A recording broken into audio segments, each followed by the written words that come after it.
right. There's that song again. It's the Tarabuster theme song. What's going on, guys? I'm starting the show a little early. You know why? Because we have a special guest calling in, Tiffany Muller, and I want to just make sure all the bells and whistles are connected, so I don't mess it up. So let's see. Yeah, it's looking good. Nice to see everybody over on the Substack, on the Political Voices Network. All right, what's going on there? I see it. Okay, everything's working. Why do I get myself so nervous about things? Nice to see everybody. Thank you for joining. This is Tarabuster, unapologetic liberal talk on the right side of history, decency, dignity, democracy. Tiffany's calling in. Hold on. Hello, Tiffany. Can you hear me? Uh-oh. Try it now. Guest is in. Oh, yeah. Okay, you know what? I think I might have to route you. Can you hear me? Okay, you hear me. Okay. We're going to bring you in. I actually started the show a little early because I was testing, making sure everything was working. So I'm going to bring you in, and I hope we can hear you. Hold on a second. Okay, Tiffany is, let's see. Let's get her in here. Why wait? Okay. Tiffany, can you hear me, Tiffany? I can hear you. All right, good. Phew. For the love of... Yeah, no, I know. We did it. Yeah, exactly. Technology. I got a little nervous for a second because usually I can hear the guests when they call in. So I don't know why I couldn't hear you. But anyway, all is well. We're here. Thank you for joining the show. Thank you for, everything you do. So let's just start off. I mean, one of the things that I say all the time is that money in politics is the root of this evil, of all this evil.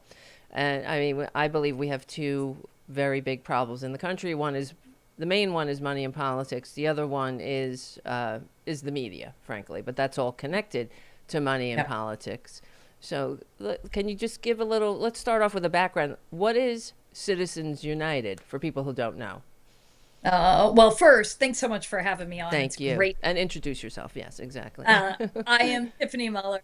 I am the president of End Citizens United, and we are a people-powered organization that is really focused on getting money out of politics and cleaning up the corruption that we see in the system. And really, we believe it all comes down to who gets to have voice and power in our democracy. Is it going to be just the biggest special? Be just the billionaires, or is it going to be the people? And so for all those who don't follow Supreme Court cases and think it's a fun Sunday afternoon reading, Citizens United was a Supreme Court ruling in January 2010. It was a 5-4 decision, really spurred by the conservative majority, that did two things. It said money equals speech and corporations are people. And it really kind of put a for sale sign on our democracy. And what we've seen since then is just this flood of money pouring into our system, but then conversely and relatedly, a complete gridlock and dysfunction around our actual policy making priorities, right? So whether you look at climate change or bringing down prescription drug prices or tackling gun violence or an economy that works for everyone, rising grocery prices, kind of no matter what you want to talk about, we can trace the gridlock and dysfunction of the money that's pouring into our system. Right. And that's why the system doesn't work for the American people. I mean, it's just the bottom line. And so that's why I know that you have had some successes, because here's the conundrum I see. You're fighting to get money out of politics with money in politics, right? Isn't that what Citizens United? We are really kind of fighting fire with fire there. What is the end game of that, right? Great question. I mean, I think that yes, we have to raise money to be able to fight money, right? we also are really proud. We have 4 million members across the United States. And so, what we're really proud about is not just that we are able to raise money to support people who are going to champion these efforts, who are going to go into office and actually work to pass this legislation, but more importantly, we're bringing millions of people into this fight. We are helping build a movement because I think the only thing more powerful than the money in politics is actual people in politics. Yes. And yes, we are proud of the resources we've been able to raise to bring to this fight. We've helped elect over 700 candidates up and down the ballot. And look, right now we know that we have to go out there and win a bunch of races in November 2026, flip the power in Congress, and then actually keep the pressure on to make sure we pass some of these needed changes come next congressional session. And how do you pick candidates to sponsor? That is a great question, and we are both working with candidates at the federal level, but also the state level, and we look to see, are they aligned on our issues. And this cycle, we actually started a campaign called Unrig Washington, a catchy name, right? And it's Right. candidates have to say that they agree to three simple things. That they agree to a stock trading ban. Because look, if you are a member of Congress, Right. you should your own pocket off of insider information. You go to do a public service and to serve the public. You shouldn't be just worried about your portfolio. So, stock trading ban, number one. Number two, don't take corporate PAC money. This should be easy, right? We need to make sure voters understand that their elected officials are working for them and not just these big special interests and corporations who can write a big check. And then the third is to end the dark money in our politics. Because what we've seen is that actually there's a ton of money coming into our that you don't actually know where it started from. We can't trace it back. So we know that there's been foreign money in our elections. We know that there's been foreign governments meddling in our Wow. elections. But we have got to stop the dark money. So we have over 130 candidates running on these issues. That will continue to grow as the cycle moves on. And for folks who are watching, you can go to unrigwashington.org and check out who is or isn't already signed Yeah. up as committed to it. And please ask every candidate you talk to whether or not they've signed up Right. for it. Right, because because that's what I believe that, like we were starting the conversation, that's really the core issue, and everything else is just trappings around this basic rot in our system, of getting money out of politics. Because if we didn't have money in politics, we wouldn't have a Donald Trump right now, and That's right. yeah, it's the truth. I mean, he would find some other grift somewhere else. That's for sure. So, I was wondering how many Republicans are there any in your Uh, wheelhouse? Well, look, I separate Republican members of Congress or Republican candidates Right. right now, Republican voters across the country. Because here's what we know, about 85% of Americans think that there's too much money in politics, think that corruption is a huge problem in our system, and want to change it. And that includes Republicans and independents and Democrats. Mm-hmm. The only partisan is on Capitol Hill. And that's because right now the Republican Party has decided that it can win more elections by catering to the biggest special interest, right? And to others. So, there are, on the stock trading ban, there are actually some really good bipartisan efforts that are moving through both the Senate and the House on stock trading ban. There have been a couple of Republican members who have been willing to not take corporate PAC money, but in the party as a whole has blocked these efforts, and they've had the opportunity to pass them every Wow. single cycle, the Citizens United decision, but instead they've blocked them, Right. and Wow. block it when we had a Democratic trifecta. So we need to Right. make sure that and that people are going to hold them accountable at the ballot box. Right. Because this decision passed in 2010, like you said. So Yes. we've been through Democratic presidents and we've had power in the past. How come there hasn't been movement on this as much as we would like, let's say? Yeah, I mean, when we last had a governing trifecta in 2021, this was actually a comprehensive democracy reform bill was the number one agenda of the Democrats in both the House and the Senate. So it was labeled as HR1 and S1, respectively. And so, and it was a bill that would have done four simple things. It would have made sure that no matter where you lived or who you are, you had the same access to vote. It would have stopped the gerrymandering that we see, and it would have banned mid-decade gerrymandering, like what we're seeing this cycle. It would have started to get money out of politics. It wouldn't have all the way overturned Citizens United, but there was a whole lot that it would do, including making sure that the money spent was disclosed and transparent, all the way overturned that the Federal Elections Commission could work and actually be a cop on the beat. And then it would have cracked down on the corruption that we were seeing. Right. We passed it through 5 times, but the Senate has a filibuster to overcome, and we could not get a single Republican to sign on to it or to not filibuster. Wow. And so all of the Democrats actually co-sponsoring it, but we only had 50. We only had 50 votes. So the filibuster was a real problem in blocking it. That's incredible when you think about it, because you would think that the members of Congress and the senators would also, they would want to, if they're really working for the American people, they would want to get that monkey off their back, having to constantly fundraise, because we all know they dial for dollars. That's primarily how they spend their time, right? They have to go to some other location and just call up rich people all day and beg for money. And that's disgusting. So how did we ever expect? Not fun. Right. It's not fun. Yeah. How did we expect to have anything decent? That, of course, this country is operating for the rich. And I was a couple of weeks ago on my show, we were discussing the Oxfam report that just came out about how America is basically an oligarchy now. I mean, it's not.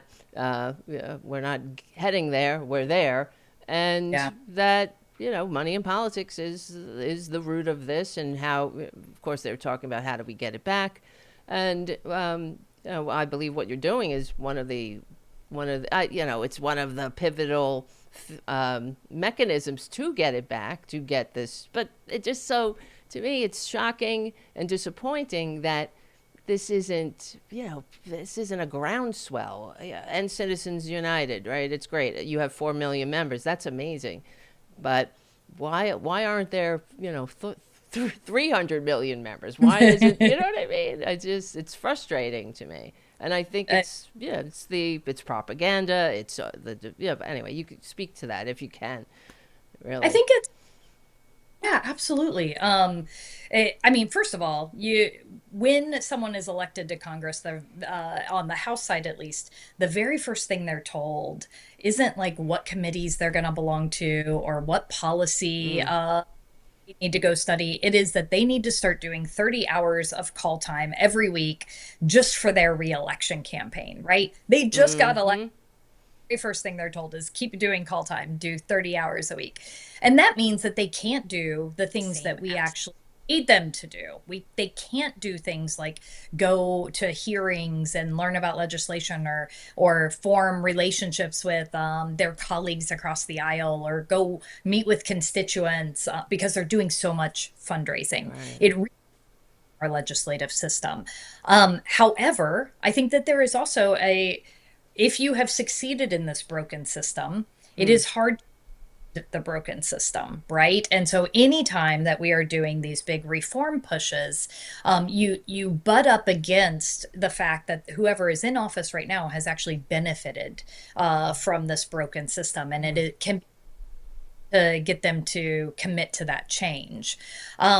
We are going to keep trying because it is the right thing to do and because I believe that we will be successful. And then to your other point of why do we have 4 million members? Why isn't it 40 million? And, from your lips, I would love 40. Right. I actually think part of it is because of the cynicism that the money in politics creates. The sense that my voice doesn't matter anyway. Why should I bother voting? Why should I bother calling my member of Congress? Nobody's looking out for me. Nobody cares about my day-to-day life anyway. So I think that cynicism and that lack of Wow. trust and Yeah. faith in government then doubles down to keep people from being in the fight, right? Because they're like, nothing's going to change anyway. And I feel Right. like voters saying, I want change for at least 20 years, right? They have been saying, please fix the system as their lives kept getting harder and harder and things kept getting more and more expensive. And we are now in a real crisis moment around these issues. And so, and we're seeing kind of the most brazen corruption we've ever seen in our Yep. country's. Yeah, they don't even hide it anymore. I mean, Oh, no. it's unbelievable what I that mean, Donald Trump this, $3 billion richer in 10 months, or uh, not well, a year now, but it's yeah. incredible. And the one that came out today, Oh yeah, uh, with the took Saudis. with the South that they took a 49% stake in his crypto thing, but he didn't know. And Right. in chips, right? They got access to some very sensitive Oh, manufacturing that's process. right. That's right. I mean, he's Yeah, just in league with all our enemies, all of the enemies of democracy all over the world. And yeah. him yesterday saying well, Democrats, I mean, not Democrats, Republicans should take over 15 states, elect the control of the elections in 15 states. Of course, we know what he's talking about. It's shocking, and it's, well, I shouldn't be And shocked it's anymore, but uh, we shouldn't be, and we have to take all of these threats seriously because he's shown yes, us over and yes, over how anti-democratic he is, how authoritarian he is, and what he will do to hold on to power at all costs, right? yep, And so the threat of nationalizing the elections is a threat that we all have to take really, really seriously. yeah, yeah. Voter suppression bill that the White House is really pushing for, the SAVE Act. It would disenfranchise tens of millions of voters. We have to keep standing up and fighting out and fighting back on this. That's right. But do you get help, let's say, from the so-called liberal media? I mean, there is no liberal media. This is the liberal media. You're looking at it. But the corporate media, because one of my other big issues is the fact that the media, we have these silos of information. That's why we're in this boat, money and politics, and the silos of information. And even, so we have Fox News, which is not news, it's propaganda, as we know. It makes its viewers less informed than those who watch no news at all. And then we have corporate media that is really not doing us any favors either. I mean, there are some shining lights, but they certainly don't really focus on the issues that we really need to focus on, like something like we're talking about, like money and politics, like getting it out of. They don't. I mean, the middle class slipped below 50% of the population during Trump's first maladministration for the first time in generations, and it didn't even make a blip on the corporate media. It's like this is all, this backsliding it's presented as inevitable, and it's normal too. So I just wonder what do you, as far as leverage against, I mean, because we're playing in the bounds of the system that we are having to endure at this point. So what leverage do you have for, let's say, recruiting other members of Congress and senators, and even with the Supreme Court, this horrible Ugh. Supreme Court? My God. Horrible Supreme Court. Yeah. Corrupt and captured and Yep. bought off by. Look, I think that there are kind of three separate parts of that question. Mm-hmm. Um, I think that there are some networks that do a better job talking about some of these issues and making those connections than others. Obviously, MS Now has been better about it. And we constantly are pushing to try to make sure it is tied to as many of these breaking stories as possible. Like, how do Right. we keep like the ICE and CBP, just atrocities that we've been seeing over these past months, and especially in Minneapolis. There is a direct tie back to the private prisons of Geo Group and Core Civic and the billions and billions of dollars that they got to create these detention facilities Yeah. in the big betrayal bill as well. And so, how do we make those connections, right? Like, how do we keep educating people that this all circles back? The other thing is that we have seen much more platforms like yours, right? Where we can actually get out there and get on podcasts and get on Mm-hmm. Substack, other things, and keep the message going. The other thing that we do is we go do a ton of town halls. We go in person to people. Let's go talk to people on the ground. Right. And such an effective way to connect with real people, to hear how they're feeling about this, and also to get out the information. And then your kind of second question of like, how do we recruit people in Congress? I mean, the great news is that most of the Democrats are with us, and Right. we're going to try to figure out Republicans that'll join for any pieces of this that they will. And the Supreme Court, I think the voters, the American people, are understanding that the Supreme Court, we've seen scandal after scandal after scandal, and that the Supreme Court is no longer this kind of independent judiciary that is calling balls and strikes and really decisions based Right. on the, it's now just another partisan political arm. And so I think that there's real support for reforming the Supreme Court. And I think we have to start with Mm. refusal and transparency and a gift ban and things like term limits as well. Yeah, and expanding the court, like you said, and Yeah. it's just yeah. And this court is much worse than the court that passed Citizens Yes. United too. So it's I mean, what was their justification on in that ruling? Can you Um, explain? it's pretty laughable. I will explain it, but it's pretty laughable.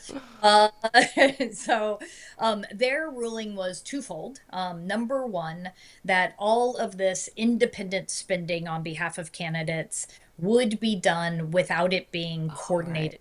Yeah. It would Yeah. truly, and I think we all know how laughable that is. Let's just look at Elon Musk spending $280 million or whatever it was to get Right. Donald Trump. Obviously, that wasn't independent. The Donald Trump and the Trump campaign knew everything he was doing and everything he was spending, and then he was rewarded with this, kind of carte blanche over our federal government, and was rewarding himself with no big contracts. So, like, we know Mm.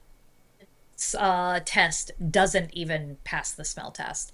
The other one is even more laughable, if that's possible. They disclosure and transparency, and therefore, because it was fully disclosed and transparent, it couldn't be corrupting. I think that number one, what we know is money can be corrupting whether or not it's fully disclosed and transparent. We have seen that.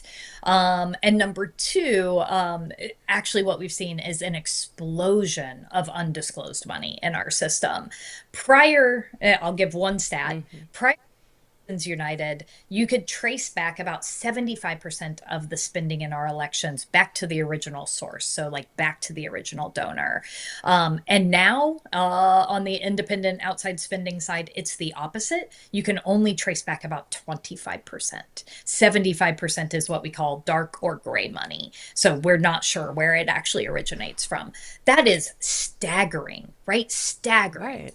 Right. Wouldn't that be that seems like a national security issue to me, and you would think that's on the breaking news, and the American people would be outraged if they really understood, right? I mean, I don't understand how there isn't more. This isn't, like I'm saying, the breaking news on the top story on every newscast, because everything else that comes with it is just like a band-aid on a bleeding artery. And Yeah. what even the Supreme Court, there's because there are people who pick their issues, like, oh, I'm going to do money in politics or whatever they are passionate about, or I'll focus on fixing the court and all that. But without getting rid of money in politics, the court can just rule on some other ridiculous way because they're there. It seems not to, like you're saying, old balls and strikes, John Roberts, right? That's what he said. He was going to call balls and strikes. Yeah, that was not true. Right, right. It's a joke. I don't know how they look at themselves in the mirror, but they're all about fixing the facts around the policy. That's it. They just come up with, and they're not even trying anymore, especially this court. They don't even have to. They're doing all this. What do they call that? They, shadow docket now. Shadow docket. Yeah, they're not even bothering to grace us with an opinion anymore. Or sign their names. It's just absolutely offensive. But yeah, I don't understand how they can, look themselves in the mirror but I guess, is it really, I guess it just, with this ruling, it was like ringing the dinner bell for all the corrupt actors all over the world to come feed on the corpse of the American experiment, it seems. And it's really, depressing, but I'm grateful that you're fighting. How long have you been with Citizens United? 10 years. 10 years. So you've been there. Wow, a long time. Yeah. That's good. Yeah. We started years ago, and we've built this up, and it is the people and the members that we have that give me hope when we are up against the kind of mountain that you were just talking about, right? It is, there's no doubt about it. The work we are doing day in and day out is hard. And yet I know that the American people are with us. And I know that there are so many folks out there who just want their government to work for them, who just want it to be the democracy it's supposed to be. And I believe it's worth fighting for. And so we're not going to give up. Right, right. Keep building it. And so we've been for 10 years, and we're going to keep going. But yeah, I mean, we can't give up. That's why I'm here. That's why you're doing what you're doing. But it just seems like you're saying, progressives, Americans in general are exhausted, and it seems, and cynical, like you're saying. And, if somebody, what would you say to people, if they give you, volunteer, say, where would you volunteer? Where would you want the American people, to focus their energy to help you pull the levers, let's say? Yeah. I get asked this a lot, like, what else can folks do? And so first and foremost, go to endcitizensunited.org and check us out. We would love to have you in the fight. And we provide lots of volunteer activities for folks. But courage is contagious. And I think that however you can show up in this fight, we need you. And that, if you want to go protest, please go protest. The person standing next to you might need that just little jolt of courage that you're going to get them to keep standing there and to show up the next time. Making members of Congress, writing emails to members of Congress, writing letters to the editor, sending postcards to voters to encourage them to go vote, making sure that you're voting, making sure your family and friends are voting. Get involved on campaigns, especially the more local level campaigns and more directly connected to you are a great way to get involved. And they always need volunteers because it is really hard to staff those campaigns. So to me, this is always about, like, you don't have to do everything. There's not a single one of us where this fight is on our shoulders alone. We can bear this fight by doing it together and by showing up in the way that you can at any given point in time. Yeah, it's not that you have to do everything, just do something, right? That's right. It's Use true. your voice, speak out, call into a show, write something on Facebook, like just keep speaking. Right. That's what I always say too, when people in our families and whatnot, for me, that's probably why I do the show too. But I can't let things just lie in the floor and unchallenged. When somebody says something that's not true, or something that they hear on Fox News. I just can't let it lay there and to stink up the room, because that's what happens. People, this is how misinformation and cynicism too spreads. Which I Yeah. guess one of the good things we're seeing is, even though all of the, well, what I think the people are getting out there in spite of their lives are on the line now. We know that. We're in the they're murdering people in the streets stage, and there's the response has been encouraging, because there's courage there. And I think that the American people, we don't want to be ruled by kings or That's billionaires. right. That's the other thing too with the money and politics. I think that it's hard for people a lot. This is what I get on my show too, because I'll get right wingers coming into the chat or whatever, and they'll start, they praise billionaires. It really gets on my nerves. They to me, they're not seeing the forest through the trees. We shouldn't have billionaires. That's a symptom of a sick system. I think they can get off just fine with, I don't know, 200 million maybe. Hundreds of millions. Yeah, you'll be all right. And but there's this fanboy aspect to looking up to these parasites, really.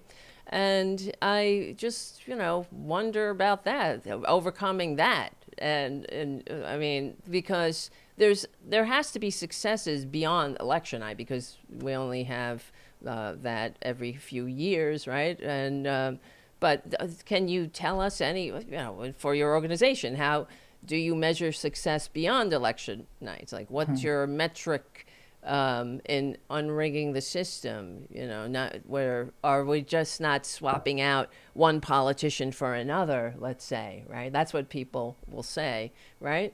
Don't you think? Yeah, Like the yeah. cynics will Well, say. Of course, there are some politicians are better than others, of course, but yeah. absolutely, absolutely. I think that number one, we're gonna judge our success on whether or not we get some of these needed reforms passed. Whether it is, the anti-corruption measures, the ethics kind of infrastructure, the ways that we can begin to get money out of politics, Mm-hmm. the anti-gerrymandering efforts, Right. all of these pieces need to be passed, and we need to rebuild basically the guardrails of our democracy, and that's going to take time. And also, we know that we're building support for that every single day. And then there's also really good stuff happening at the state level. Different states are passing disclosure and transparency laws. They're passing voting rights acts within their state. They are passing anti-corruption efforts within their states, and we will continue to work with those states to pass and implement these policies as well. So at both the federal and we're gonna judge our success on that.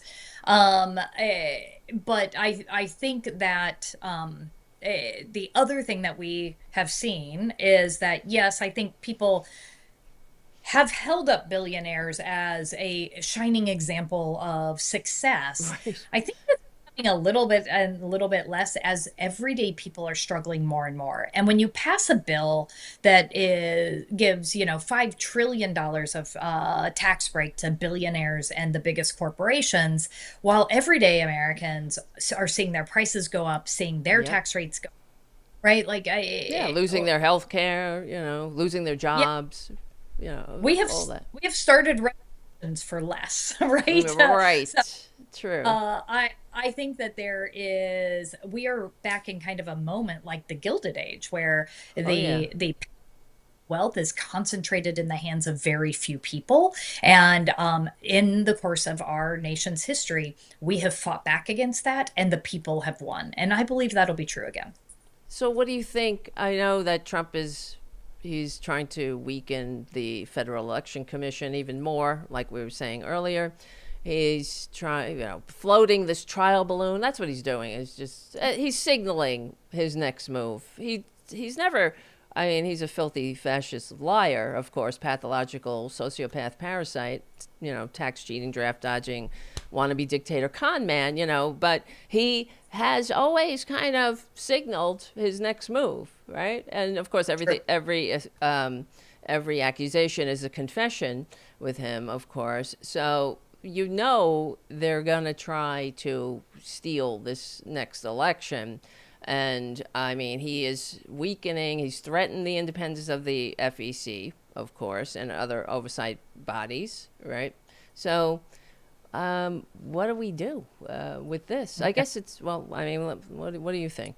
What do you think? Well, I mean, what they have done to the Federal Elections Commission is really horrible. I mean, the Federal Elections Commission was already kind of dysfunctional, and for those who don't follow, the Federal Elections Commission is responsible for being the cop on the beat, enforcing our campaign finance laws, at least the few that we have left on the book.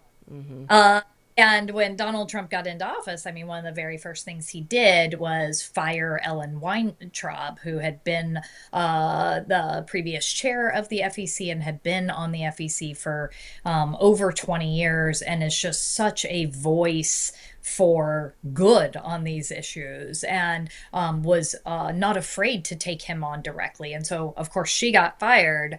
And then Republican commissioners retired or left their position. And so it has not had a functioning quorum in 9 months, right? So if there is a complaint that's filed, there's no investigation happening, there's no decisions being put out, there's just nothing happening. And that's what Donald Trump and this administration want. They want no cost. They fired 17 inspectors general. Wow. They have been meddling in all of the independent agencies, whether it is the SEC or the FTC or the Fed Reserve Board or the FEC. So many acronyms, so little time. And because they want nobody telling them how much grift they are allowed to line their pockets with, right? And so I think it is a real problem. To absolutely why we need to both reform the FEC and make sure it is actually truly independent and able to function. Right. What can we do though with this? I guess. Well, we have to win in November. Right. First and foremost, to win it. That is the way we begin to put checks on this administration. And then we can actually pass the reforms that we need to in order to strengthen some of these guardrails, including reforming the FEC, which can be done with a simple majority vote of Congress. So, but the first and foremost is we have to win in November. Right. Which is so keeps me up at night sometimes, because we know they're going to try to steal it. They're going. I know we will win, and this is what's so depressing too, that we have been under this the tyranny of the minority for generations, for my entire life. It feels like so. Yeah, because the system it really is tilted to keep this minority in power. You know, this conservative minority. Even the first maladministration, Trump was in office despite receiving fewer votes. I mean, and so it's when you think about, America, we already elected a woman president. We elected Hillary Clinton. She received more votes, right? But we had the baboon instead of, a competent female. And then with Harris, I mean, it makes me want to weep, really, every single day. And with him stealing the ballots in Georgia, do you know anything about that? What's going on with that? I mean, the same that you do, right? Okay. Directly continuing his attack on our election infrastructure and on the integrity of our elections, right? And it's continuing to push the same false claims that have been thrown out of court over 60 times and that have and it's weaponizing and using the power of both the Department of Justice and the federal government to try to intimidate and silence and, to your point, steal election. And so, he continues to lose in court on this. We are all going to continue to fight back, and we have to continue to speak up and push back.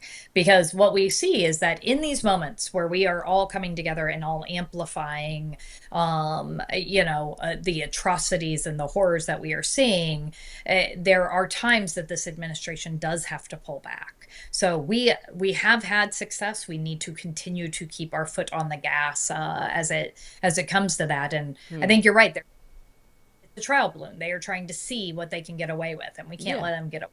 That's right. And I guess it all depends too when these things happen. I know that they're in court now as far as them stealing the ballots from Georgia. That now they're in court, but then it all depends on what judge you get. That's what's so disgusting, because they have packed the courts with all of these Trump flunkies. And, I always say that's exactly what the Nazis did. I know people back in the day, they would say, oh, don't ever mention Nazis, then you look like a kook.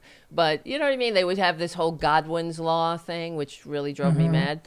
The first person who mentions Nazis supposedly loses the argument, but it was like, they are Nazis. I mean, like, you don't start with with the death camps, the 85 million dead. You start with what they're doing, packing the courts, and that's what they were doing. That's what the Nazis did when they were slowly taking over the Weimar Republic. They started packing the courts with their loyalists. So whenever there was a crime, it would go in front of a Nazi judge that would completely nullify it, including up to and including murder. So there's shades of history. Of course, we have to learn from history. It's otherwise, here we are. It's really unbelievable that I know when I was a kid, my father was a big World War II buff, so we used to watch a lot of World War II documentaries and all that, and I always thought. I always felt distanced from it, though, and I felt lucky that I was living in a free country. I was like, oh, I'm so lucky that I don't have to go through something like that. But here we are. It's so, it's so prophetic. And unfortunately, because of money in politics and the silos of information, so many people voted for it. It's so shocking to me how millions, even though Trump, is a baboon, how do you, no offense to baboons, of course, he's, right. Baboons. He's just such a devolved, horrible, no redeeming quality person that I don't understand how anyone can look at that and say, yeah, send that to represent me on the world stage. Like, how much do you have to hate yourself to send a baboon to, a tax cheating, everything. It's so baffling to me. And that's why, money in politics, there's really no other way to explain it besides, the money in politics, because that really does but actually it's it gives them a bigger microphone. But there has been instances, this is what they'll point to too, I'm sure, like when Elon Musk poured all his money into certain races and they still lost, and they'll point to it, oh, see, it doesn't, how do you speak to that, right? They don't always win. They don't always win. Actually, the fact that Elon Musk put $20 million into that Wisconsin race and then lost by 10 points is great. It shows that money can't buy everything, but money is able to buy way too much. And I think in the past few days there has been this whole kind of analysis of big industries and what they're putting into super PACs and Meta. Oh God. Right. They have started a super PAC that I think has almost $80 million or something in it right now. The crypto industry has 190 million already ready to go for November 2026. We're talking monstrous amounts of money that they're going to flood into our elections just to get them. that they want at the end of the day, keeping no regulation, making sure they're not held up accountable for the damage that they cause, being able to get, industry friendly tax bills done. And it's all a return on investment for them, right? Like, this isn't about democracy. This is about, putting in money so that they can get a bigger profit at the end of the day. And, Right. looking at this report that said that corporate profits are the highest percentage that they've been in like 100 years. Right. So, there are people winning this game right now. It just isn't the American people. Wow, yeah, it's true. And you have to ask, how much more do you need? Because they, like you're Exactly. saying, exactly. They're not they're smashing unions. They want to corrupt government to make sure that they could step on our necks and we don't have the ability to say anything about it. And it really is about not denying, well, it's about denying the American people a seat at the table, and they're just divvying us up, like, their meals, really. And it's, well, as we see in the Epstein files too, that's exactly, I mean, what they do. They don't think of us as humans. We're just hosts from which to suck profit and discard. And it's disgusting that, Yeah. and this is part of, I think, the message that we have to get out too, is because, they've done it for since recorded history, since we crawled out of the primordial ooze. I'm sure they were pitting one against another, really. And so it's about, denying us or dividing us so we don't point our fingers or anger where it actually belongs, to the people Right. like Elon Musk and Mark Zuckerberg. I mean, when we get to the end of this, or the other side, I hope that we don't forget that they collaborated with That's right. evil, with this evil fascist regime, for what? And just like, For profit, for money. yeah, but I mean, it's like you already, and that's the other thing, like we were just saying, what I hope the American people are waking up to too, because it's like we have to ask ourselves this question: what is the meaning of life? What is the meaning of an economy? Is it to make a few people very rich? And that's what they want us to think, that's the meaning of an economy. No, it shouldn't be that, because we're only here this blip of time. We're sharing the same blip of time together. And, there's enough for everyone's need, but not for everyone's greed, as Gandhi said. So that's why we all have to get on, have this paradigm shift, or in the zeitgeist, let's say, of understanding that an economy is there to serve everybody, not just the Zuckerbergs. And they should all be ashamed of Yeah. themselves. Really, I mean, it used to be that there was an understanding that collectivism was a good thing, that actually a rising tide lifts all boats, Yes.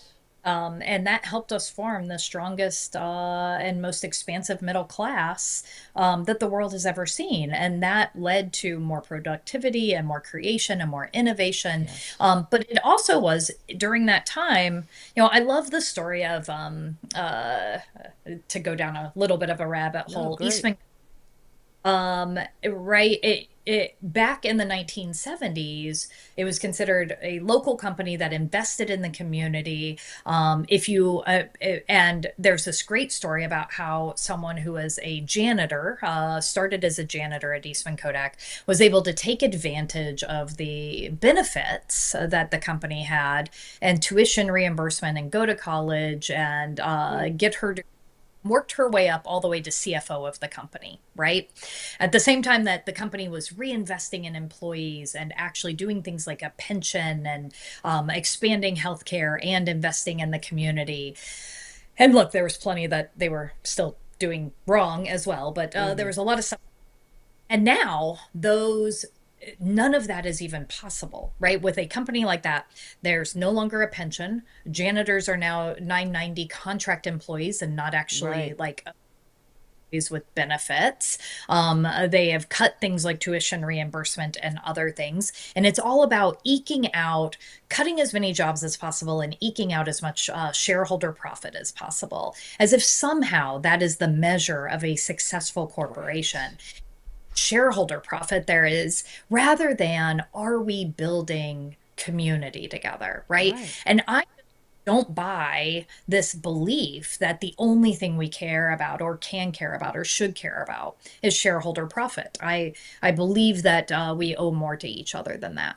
I agree. And I hope that the American people, get on board with that, because this is one of the things I keep telling the Democrats and in the halls of power, the elected people that I encounter, that we have to get the message back. I mean, there's nothing more progressive than pledging your life, fortune, and sacred honor to each other. And that seems damn woke to me. I don't know about you. And the founders gave us a motto, e pluribus unum, out of many one. So it's not I got mine, sucks to be you, or better luck next life. It's Right. we're in this together, and I Yep. think the American people, maybe I hope this time will wake them up to this, that there's more to life than money. I mean, that's what's so ironic, that I don't want to go down that rabbit hole, but like, they pretend to be Christians too, and they while robbing everyone blind, and they got all the earthly rewards cornered, right? We get our heavenly rewards, I suppose, right? But yeah. All right. Well, it's been amazing talking to you. Can you This has been just, so great. yeah, thank you. And tell everyone what, give them the Yeah, marching yeah. orders, what we need them to do. We need you in this fight, and do not give up hope. I fully believe that we can and will win this fight, but it is going to take all of us together. So please join us. Go to endcitizensunited.org, and we would love to have you in this fight with us. And we're going to keep going. Yes, thank you. Tiffany, I forgot to mention too, because you were a former Topeka City Council member too, the first openly Yes, gay public official in Kansas. that What is was that true. like? It was intense, and it was young. And so I often look back and think, how did I do that? But it was amazing. And it was, I loved serving on the city council. I loved everything from how we were going to fix the roads to how we were going to help our downtown develop. And one of the other things I got the privilege of helping lead and work on was expanding our anti-discrimination ordinance to protect our LGBTQ community. And it was during a time when, obviously we were facing so much bigotry and homophobia and backlash. And it was kind of during the same time as George W. Bush and Karl Rove put the anti-gay on the ballots Yeah. across the country. So being able to win this fight and win it in a city like Topeka, Kansas, really was inspiring, I think, to a lot of people. And it's just something that I carry with me that I'm really proud of. And we did it by grassroots organizing, right? It was people going and talking to their neighbors and talking about shared values and talking about things like, being judged on the basis of your work, not the basis of who you are and who you were born as. And those values really cut across a whole lot of different belief systems. And so it's an accomplishment that I really hold near and dear to my heart, and that I carry with me as I do the work I do now. Yeah, and it speaks volumes about your courage, frankly, to come out and be yourself and run as an openly gay person in during a time when that wasn't always looked upon as a good thing. I'm sure you had political advisors telling you, to just keep it on the DL or whatever. So yeah, I and was never, yeah, I was never in the closet. that's I good. mean, I came out. I always, to give people context, I came out 2 years before Ellen DeGeneres, Oh, and okay, okay. I mean, well, I came out. We're probably around the same era, but probably I actually tried to be bisexual for a while, so I figured being like half a we all, gay. okay, we all. I even read a book on it. I was like, I got to, I'm very studious, so I was like, I got to get a book on this shit. that, that I feel like lasted for like a week, and then I was like, oh no, day. Right, right. That's good. Yeah. So I mean, and that's the other thing. People just want everyone will accept others. We just want the courage. People have courage of their convictions, and Often that they yeah, want people to, authenticity. Right. yeah, That's the word I'm looking for, and yeah. that's what attracts people for they're then that's why I think about like Lindsey Graham, like come on, and Yeah. others. Poor Lindsay. I don't want to know. Yeah. He's not poor. He should be No, not at ashamed. all. Very He should be rich. Very ashamed. rich. Yeah, Yeah. and in spirit too. He should be very ashamed. But Yeah, I mean, what for a sure. shame, right? Like to end your life just being a tool of horrible people who hate your guts. I like. Oh, anyway. Yeah. Well, for everybody else, don't be a Lindsey Graham and get in the fight. That's right. Tiffany, it was great meeting you. Thank you for spending all this time with us. And yeah, money in politics is the root of all evil. And everyone, please sign up and Citizens United, get in the fight. We will win. That's how I end my show all the time. We will win. We will win because we're on the We right side will. of history, decency, dignity, democracy, and humanity. We will win. And but in the meantime, we have a lot of work to do. So, Yeah. and I appreciate Well, all that you do. Thank you. well, thanks so much for having me on, and I look forward to continuing the conversation. Absolutely. Let's do it again. Let's do it. All right. Talk to you soon then. Bye bye. All right, everyone. Tiffany Muller, President and Citizens United. What a great woman. I'm telling you, the real deal. And in the fight every single day for what we are fighting for, which is our democracy, a functioning democracy that works for more than just the likes of Elon Musk, who is a monster and a parasite. And probably, I don't know, one of the worst things that ever happened, on top of Trader Trump. It's so bizarre. Where the heck? How's everybody doing? All right, let me do the rounds here. Was that okay? You could see that, right? You could hear that. I was having some issues with the audio myself. But I'm sure I would have heard more if I would have gotten some text or something if it wasn't working properly. So, okay, we have about 7 minutes left in the show. Looking at the chat over here, we got a nice chat. I don't know what happened with YouTube. YouTube's looking a little sparse, a little sparse than usual. Not sure why, but I see you guys on Substack and everywhere else. Yes, and thank you. Yes, Tiffany Muller is the real deal. So when you join End Citizens United, you can rest assured that you're being led by someone that's really had a lot of success too in this fight. And I believe, like I've said 10 to 20 times during the interview, that is money in politics is why we're in this boat. And if we got money out of politics, what would happen is Trader Trump, first of all, they would all rush for the exits like the roaches, in the when you turn the light on. That's he'd find another grift. He'd go back to multi-level marketing vitamin scams, or what else? Well, he was cheating on his taxes. He received he received more money from the American taxpayer than every other single American taxpayer. He declared more losses, and he received the largest tax return because he's a loser. But I do have some good news. I don't know if it's good news. It's just a story.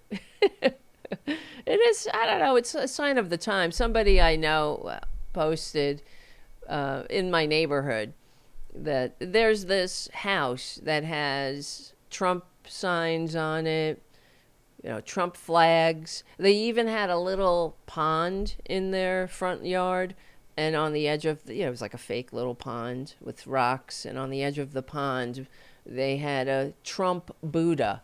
Okay. Isn't that disgusting? Think about that. Trump as Buddha. And my friend said she was walking past it today, and all the Trump signs are gone. They're all taken down. Oh, look at that. Here's the music. We timed that pretty good. So, some of the maggots are waking up, and I wonder what took them so goddamn long. Hold on. Listen, I forgot to tell you in the beginning, Charlie from APS Radio News is a great man who keeps the show going and growing, and he has his own channel, APS Radio News, that has independent liberal voices, not just liberal, but independent voices on it. Myself, for one. Also, Cindy Sheehan is on there, so you could check that out. And Charlie also he runs a radio, an independent radio station that runs classic rock and oldies all damn day. So that's APS Radio. And APS Radio also has a classical channel, which you could just put that on, keep it up on your browser, and listen to the beautiful classical music while we're plotting and working to make this country safe for democracy. Right? So thank you, Charlie, for all you do for this show, for the country, and for the community cats. Charlie also donates shelters, winter shelters for the community cats, and food for them. And this year, believe me, the shelters have been essential to keep these poor creatures alive out there. It's been a rough one this winter. But as we say in my Buddhist practice, I actually practice Buddhism myself with the Soka Gakkai. Winter always turns to spring is the saying, and that is the truth. I'm sure many religions or philosophies have that saying, but yeah, winter always turns to spring. I do believe we will win, just like we were saying with Tiffany. We will win, but we have a lot of work to do, and you don't have to do everything, like Tiffany was saying. You just have to do something. So pick whatever that something is, and let's get going. Let's get to work. All right, my friends. Thank you so much for listening. And we got Tarabuster Fridays this Friday, 8:30 p.m. All right, guys. I appreciate all your support. Please tap that, whatever the heck that is, that QR code. How do I do that? I got to learn how to do this better. This. People say, what's this on your... This is because I have my wrists get all achy from typing, and it's carpal... I don't know. It's carpal tunnel syndrome, but it's also because I'm always on the computer. So it's like pads on my hands. So become a subscriber. There we go. That's better.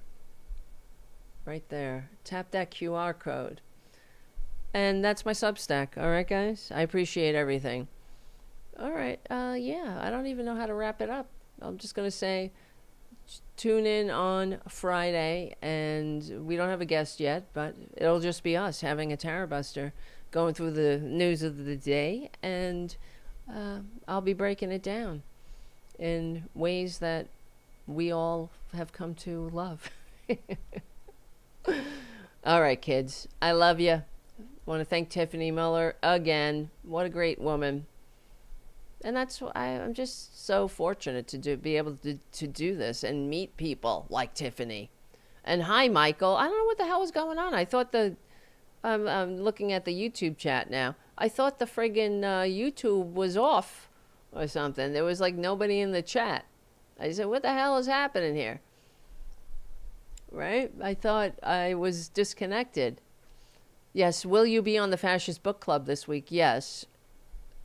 Last week, Nick canceled it because he needed a rest. So he took the day off. So This week, we'll be back on the Fascist Book Club on Friday. The Anti-Fascist Book Club. What am I saying? Not the Fascist Book Club. It's the Anti-Fascist Book Club, sponsored by Banner and Backbone. And then we'll have Tarabuster at 8:30 p.m. Yeah, I don't know what the hell happened, you guys. All right, guys. Thank you for listening and hanging out. Be safe, be cool, be awesome. Remember, we will win because we're on the right side of history. We're on the right side of decency, dignity, democracy, humanity. Thank you so much for hanging out. Thank you, Seth. Seth, for becoming a super supporter of the Political Voices Network. Nice. Thank you, Michael and LK Harris. Thank you. And Gary, thank you so much. What the hell? The YouTube algorithm is actively blocking any shows that aren't Nazi. Maybe that's what happened with YouTube today. Because I was like, what the fuck is everybody? Usually we have a very lively chat happening. It was very bizarre. I thought I had fucked it up. All right. I shouldn't curse, but all right. It's 3 p.m. You've all had your coffee. Okay, my friends. I will see you later. I'll see you on Friday. Remember, become a patron, patreon.com/Tara Devlin. Subscribe to my Substack. I give you the marching orders. And I will see you soon.